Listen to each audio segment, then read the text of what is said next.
Welcome to Next Chapter Retirement, the podcast where we discuss smart strategies for building and protecting wealth, health, and well-being, helping retirees shape their next chapter into the best chapter. I'm your host, Mark Erickson, and each week we help you navigate the big decisions that shape your future, from health and financial planning to Medicare and lifestyle design and everything in between. Let's dive in. Today I want to walk through the 5 most common and most expensive Medicare mistakes that I see people make. These aren't rare situations. These are things that happen every day to good, responsible people who just don't have clear guidance. The first mistake is missing your enrollment window. Now, your Medicare enrollment window is going to change or differ a little bit, I should say, based upon your unique situation. From the very basics, you're going to need Medicare Part A and Medicare Part B. And Medicare Part A, as you can see, is considered hospital insurance, which is pretty obvious. That's going to cover hospitalization. Medicare Part B, they call medical insurance, and it might more accurately or descriptively be called outpatient medical because it's going to cover things like doctor visits, urgent care, emergency rooms, labs, imaging, even procedures performed in a hospital but on an outpatient basis are all going to fall underneath Medicare Parts A and B. So very important to have both of those. Now, in terms of your enrollment, if you are already receiving retirement benefits through Social Security, you should be auto-enrolled in Medicare Parts A and B, and you should automatically get your ID card roughly 3 months prior to your birthday. But for most other people, the situation is going to depend upon how they have their insurance today. If you work for an employer, or if your spouse, if you have coverage through a spouse who is an employer with 20 or more employees, then you actually can keep that coverage if you want to. You're not required to sign up for Medicare Part A and B, again, if you or your spouse work for an employer with 20 or more employees, and if your health insurance coverage is through that employment. But for people who are going to be turning 65 and they have their coverage through their or a spouse's employment with fewer than 20 employees, or if they have their own individual health insurance, then you will want to sign up during what Medicare calls your initial enrollment period. And that's generally when you turn 65. It is possible to get Medicare before that if one is disabled, but for the vast majority of people, you would get the coverage around when you turn age 65. So you can see that Medicare.gov says that your initial enrollment period begins the 3 months before you turn 65. It includes the month that you turn 65 and 3 months after you turn 65. But from a timing perspective, you want to apply for both Medicare Parts A and B 90 days before the date you will turn 65. So you cannot apply any sooner than 90 days before the date you turn 65. And ideally, you do want to apply sooner than later because it is a process. And often it takes a good 30 days from the date you submit your completed application to Social Security before you will receive your new Medicare ID card for Parts A and B in the postal mail. Now, for most people who have worked or they have a spouse who has worked 10 years, they will have paid their Medicare payroll taxes, again, through their or a spouse's employment for 10 years, and they'll be eligible for free coverage for Medicare Part A. However, Medicare Part B is going to have a monthly premium, and we'll talk about that more here in a moment. If you are receiving retirement benefits through Social Security, it's very simple. Then your Part B premium will be subtracted directly from your Social Security benefits. But for those who may be deciding to elect their retirement benefits later, those people will want to sign up for something called Medicare Easy Pay. And as you might imagine, it's just signing up for a automatic monthly withdrawal from a bank account to pay for your Medicare Part B premium. And that would continue until such time that you would start receiving retirement benefits from Social Security. Then the Easy Pay will stop. Then they will start deducting your Part B premiums directly from your retirement benefits. So very important to get that timing right for that initial enrollment period. Mistake number 2 ties right into that, and that is missing your enrollment period. This is something that can actually create permanent consequences. There's actually late enrollment penalties that the government can and will charge most often for the rest of your life if you do not sign up on time. So, like most things in life, timing is everything. Now, as I said, most people do receive premium free Part A, but there are some people who did not work 10 years, or they didn't have a spouse who worked 10 years and paid the Medicare payroll taxes. And those people can still get Medicare Part A, but they're going to have to pay a premium for it. And if they do not sign up on time, their monthly premium can go up 10%. And in this case, the penalty could be applied for twice the number of years you didn't sign up. Now, for Medicare Part B and for Medicare Part D, the consequences are even more dire. While the penalty can be an extra 10% for each year that you could have signed up for Part B, then for Medicare Part D, you can actually have to pay that Part D premium literally for the rest of your life. So again, very important to sign up for Medicare A, B, and we didn't really talk about D yet. We'll get more into that later, but Part D is the prescription drug benefit, and very important to sign up for that on time. Where people will sometimes run into issues with Medicare Part D is I often see this from people who say, you know what, I'm not taking any medications, or my medications are so inexpensive, I don't want to sign up for Medicare Part D. That is a huge and terrible mistake, particularly because there are often Part D plans that have a $0 a month premium and can help save them money in case they do need a prescription. But more importantly, if they don't sign up for Part D, whether it is a standalone Part D plan that one would get along with a Medicare supplement, or it could be a Medicare Advantage plan with an embedded Part D benefit, you definitely want to sign up for Medicare Part D when you're eligible to avoid those lifetime penalties. Mistake number 3 is not budgeting for income-related monthly adjustment amounts, which we often call IRMA. This is something that can be a big surprise for higher income retirees. And the way that IRMA works is, if you can see there's a table here, and this is at the CMS.gov website.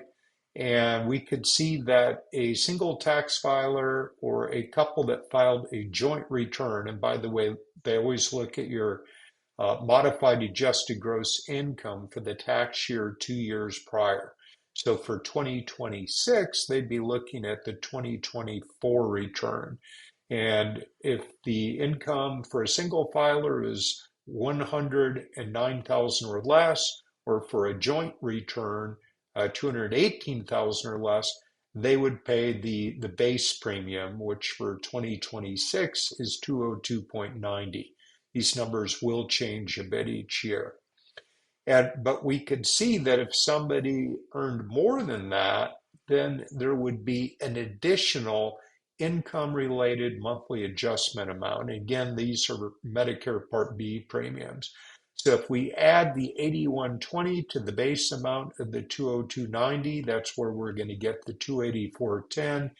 And you can see that the IRMA surcharges go up, capping out at 487 a month for a single tax filer, or 689.90 a month for a joint return for people with incomes, 500,000 for a single tax filer, or 750K for a joint return. So these are pretty big monthly recurring amounts, and certainly something that need to be budgeted for, and something that you want to think about when you're doing your tax and financial planning before you retire. So again, that's an area where the coordination really matters. And while IRMA applies to Medicare Part B, it also applies to Medicare Part D. And we can see the amounts are much less than we saw for the Part B IRMA surcharges, but those are going to be premiums that would have to be paid even if somebody signs up for a $0 a month Part D plans, which there's a couple very popular plans that do have a $0 a month base premium. But if your income was higher than say 218,000 for a couple that filed a joint return, then you're going to pay this one of these amounts based upon your income. Mistake number 4 is simply choosing the wrong plan for your unique situation. This is a very common mistake that we see happen, and it can have lasting repercussions that can sometimes come back to haunt people literally for the rest of their lives. What happens often is that people, as they approach age 65, you just get this marketing onslaught of all these companies and insurance agents and brokers sending you out materials that are put together by professional marketers, and they are very, very appealing. You will get ads talking about $0 a month premiums with zero deductibles, and those plans absolutely exist, and they may or may not be the right plan for you. While many people will just simply look at one of those advertisements, or go to a seminar and see a marketing pitch for it, you want to be an educated consumer. You want to know what the upsides and downsides are, to whether you go with, really, you have two different basic options. You can go with a traditional Medicare supplement, like a Plan G Medicare supplement. These are sometimes referred to as Medigap plans, and that's going to give you the most comprehensive coverage that will work with original Medicare, giving you really two chief advantages. It's going to give you the best financial risk mitigation, as well as give you incredible access to providers, as you would be able to go to any provider in America that takes original Medicare. And that's going to include almost all hospitals, the vast majority of specialists. With primary care doctors, that's a bit of a question mark. And I always encourage people to call their primary care provider and ask this simple question: do you take original Medicare? Now, if you do decide to go with a traditional Medicare supplement, and prices and companies will vary, that's something you want to work with a good agent or a broker to make sure that you're getting not just the plan with the lowest premium, but also coverage from a good carrier that you're going to be happy with for years to come. But if you do get the Medicare supplement, you'll also want to get a standalone Medicare Part D plan. And the right Part D plan is always going to be determined solely by the medications that one is taking. And fortunately, the government put together this fantastic tool at Medicare.gov, and it's called the Medicare Part D Prescription Drug Finder.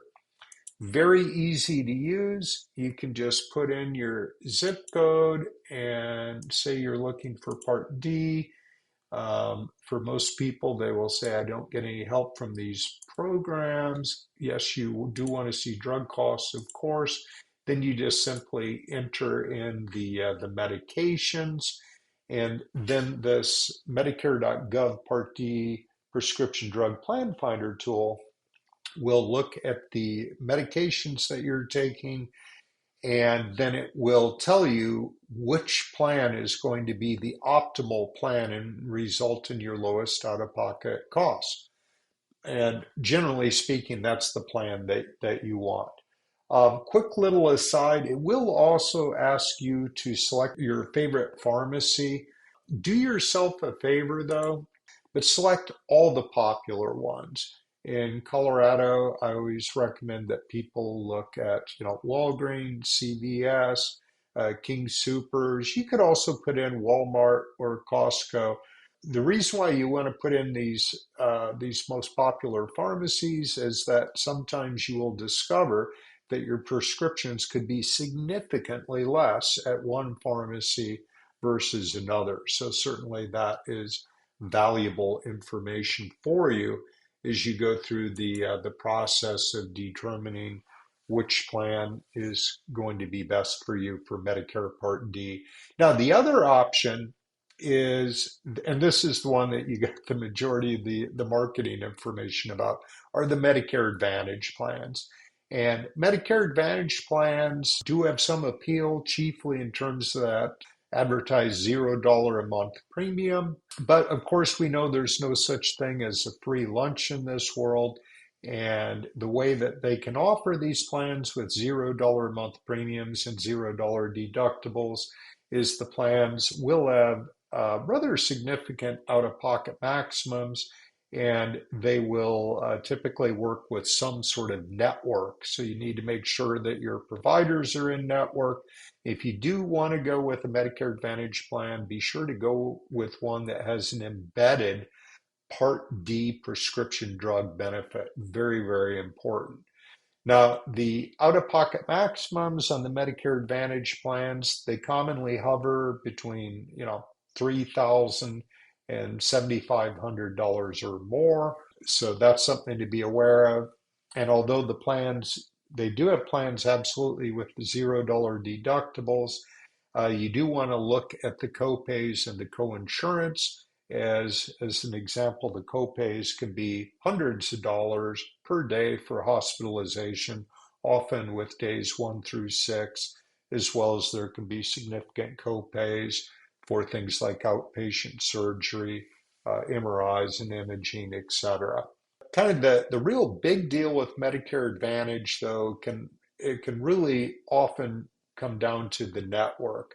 And this is something that we often see where people will get phone calls from people who signed up with an Advantage plan because they were attracted by the $0 a month premium. And as I often say, the reality is as we get older, our health tends to not improve. And lo and behold, they develop a serious illness or injury and they need to see a particular specialist. And guess what? They're not in network for their Medicare Advantage plan. Depending upon the nature of their illness or injury and the timing of it, while their Medicare supplement, like a Plan G, could be guarantee issue within the first 6 months of their Medicare Part B start date, or after their very first year on a Medicare Advantage plan through a special enrollment period called Trial Right. After that, then if they wanted to try to get onto one of those excellent Plan G Medicare supplements, it is almost certainly going to be subject to medical underwriting, and which means they may not be approved, depending upon the nature and severity of their illness or injury. And in some cases, people can effectively wind up trapped in the Medicare Advantage world, sometimes for the rest of their life. And their only option, their only guarantee issue option, and there are some caveats even with that, would be that they might be able to change from one Medicare Advantage plan to a different Medicare Advantage plan during the open enrollment period in the fall or the special Medicare Advantage enrollment periods, the annual enrollment period between January 1st and March 31st. So, very important to make sure that you're choosing the right plan for your situation. Oftentimes, people, if they're not making the decision based on what, an advertisement they got in the mail, they may be just simply picking the same plan that their neighbor got because they're happy with their plan. But while their neighbor could be happy with their plan today, life circumstances have a way of changing over time, and they may not be happy with that plan in the future. So this is something where you really are going to be best served by talking with a qualified agent who's going to ask you the right questions to truly better understand your situation, your budget, your needs, and make a good recommendation for the best plan for you for the future. And that ties into mistake number 5, which is not reviewing coverage each year. If you're somebody who signed up for a Medicare Plan G plan, that is something that most cases you literally would keep that plan often for the rest of your life. But remember, you're still going to have that Part D plan, and that Part D plan, or if you have a Medicare Advantage plan, those are plans that absolutely need to be reviewed every single year. A couple of things could happen. The medications that you're taking could change from one year to the next, or the plans themselves, whether it's a Part D plan or a Medicare Advantage plan with an embedded Part D benefit. Those benefits can change from one year to the next. The networks can change from one year to the next. So again, that's something where you want to be a smart consumer and go to the Medicare.gov website and make sure that you're the right plan for the coming year. And again, that's something that a agent or broker can help you with. So if there's one thing that is consistent across all 5 of these mistakes, it's this. Medicare isn't complicated because it's impossible to understand. It's complicated because the rules are not always intuitive, and that seemingly small decisions can sometimes have long-term, even lifetime consequences. And by the way, if you're listening to this and realizing that you're not totally sure where you fall on this, on the timeline, I put together a simple Medicare enrollment checklist that walks you through everything step by step. You can grab that free enrollment checklist at nextchapterpod.com. And by the way, if you're a Colorado resident and want help thinking through your specific situation, I'm always happy to have a conversation and point you in the right direction. Thank you for listening to the Next Chapter Retirement Podcast. Please like and subscribe and share this with anyone planning their next chapter. For help navigating Medicare, you can find helpful resources and connect with our team at nextchapterpod.com. Until next time, plan wisely and live fully.